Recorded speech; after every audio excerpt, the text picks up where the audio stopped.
A mutual friend of ours, Dr. Gary Fettke, said that above a certain level of glucose in the blood, it's toxic. It's a toxic dose to the body, and your body responds to it as a toxin by trying to detoxify it and raising insulin to force this out.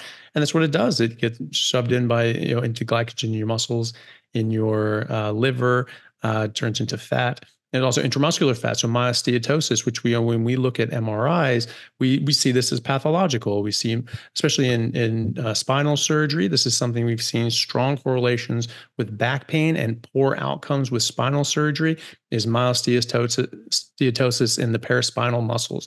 That's something that we've actually long seen, that this is that you have someone with myosteatosis in those muscles would be like, they're probably going to have a bad outcome, even if you fix the defect and the compression. So this is something that's pathological. We're putting ourselves into a pathological state, and yet we're thinking that this somehow gives us super magic powers when it comes to athletics, and that not only does it give us a better outcome, it's the only way we can get an outcome. It's the only way you can perform as an athlete, even though we've been high performance athletes as carnivores, hunting mammoths and being endurance hunters and chasing down animals until they just get too tired and lay down, and you just go up to them and take them out. They still do that here in Australia. I have a friend of mine who just got sick of working in the normal life and just said, "Yep, I'm going out." And he just started living out in the bush. And very interesting guy, Adam Kavanagh. I interviewed him, and he lives with these rural Aboriginal Native Australians. That's how they hunt. They just chase down a kangaroo or something and just keep running them down. Exactly. He says they only make it about a kilometer, and then they're just so hot and overheated, and that's it. Yeah. It's, so we've been high performance athletes for a long time. There was a fossil record in the clay. It was a sort of clay beds. It was still wet at the time, and they found these footprints. They're, I don't know, something like 20, 30,000 years old, of Native Australians. And they were obviously chasing something, and they were sprinting, and they looked at the stride length, and some of these guys were going, faster than Usain Bolt. It was just absolutely flying. Yeah. And these were just normal guys. They weren't training for, the Olympics or anything like that. They were just hunting.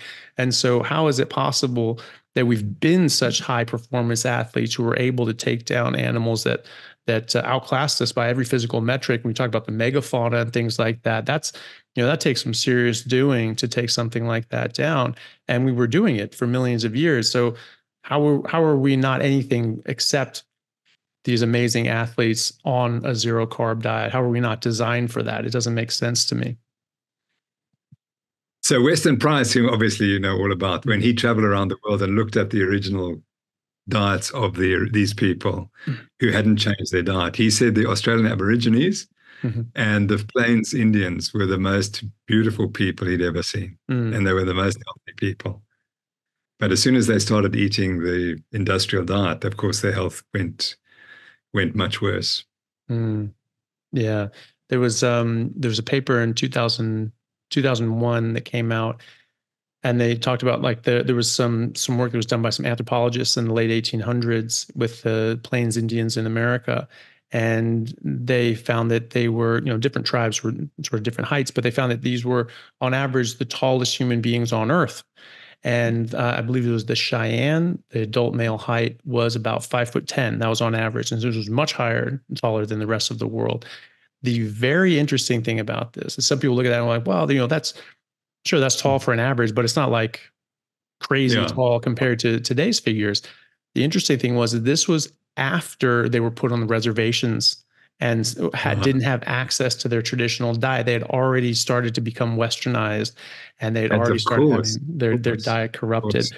And so in their work and in his work, they even said that speaking to them, they say, we were normally much taller. We're shorter now.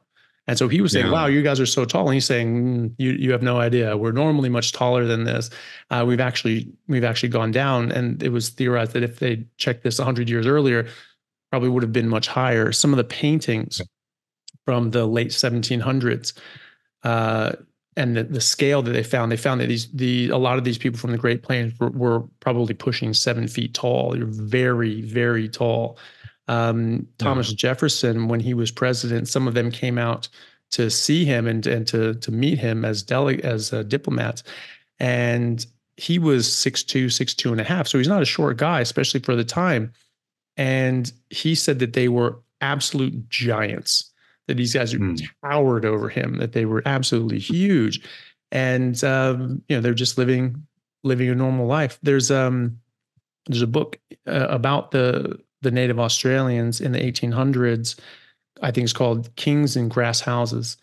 And they talk about how actually they were actually very tall. They talk about a number of these people who were just basically these gentle giants or extremely tall. Yeah.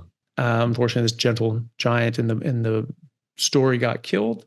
And when people came after and looked at the bones that were just sort of strewn about, and they're sort of uncovered by the sands, they found that some of these skeletons were just on just a different scale. And that some of these, the forearms, just the ulna and the radius, were longer than the entire outstretched arms of the British soldiers.